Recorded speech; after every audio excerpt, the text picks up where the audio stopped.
Hello everyone, welcome back to our channel. నెల్లూరులో వేల సంఖ్యలో కోళ్ల మృతి, చికెన్ షాపులు బంద్.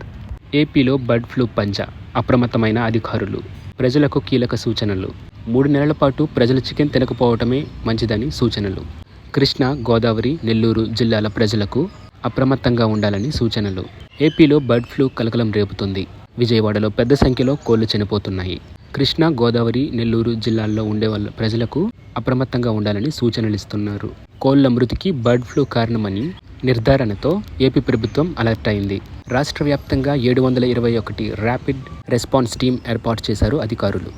ఏపీ పశువర్ధన శాఖకు జిల్లా అధికారులు ఆదేశాలు జారీ చేశారు. వైరస్ ఇతర ప్రదేశాలకు వ్యాపించకుండా చర్యలు తీసుకోవాలని ఆదేశాలు జారీ చేశారు. ఫిబ్రవరి 7న ఈ వ్యాధి వ్యాప్తి చెందినప్పటి నుంచి ఇప్పటి వరకు సుమారు 10,000 పౌల్ట్రీ పక్షులు మరణించినట్లు భావిస్తున్నారు. భోపాల్లోని ల్యాబ్కు పక్షుల నమూనాలు పంపిన తరువాత వారు H5N1 వైరస్ వేరియంట్ ఉనికిని నిర్ధారించారు. నిర్ధారణ కావడంతో జిల్లా కలెక్టర్ హరినారాయణ పశుసంవర్ధక శాఖ అధికారులతో అత్యవసర సమావేశాన్ని ఏర్పాటు చేసి పరిస్థితిపై చర్యలు తీసుకోవాలని ఆదేశాలు జారీ చేశారు. తదుపరి ఆదేశాలు వచ్చే వరకు ఆ ప్రాంతాల్లో చికెన్ షాపులను మూసివేయడంతో పాటు వైరస్ వ్యాప్తిని అరికట్టేందుకు తక్షణ చర్యలు తీసుకోవాలని ఆదేశించారు. ఏది ఏమైనప్పటికీ ఇదేం కొత్త వైరస్ కాదు. ఇన్ఫ్లుయెంజా వైరస్లో ఇది ఒక వేరియంట్. ఇందులో H అంటే హిమోగ్లూటినిన్, N అంటే న్యూరామినిడేస్.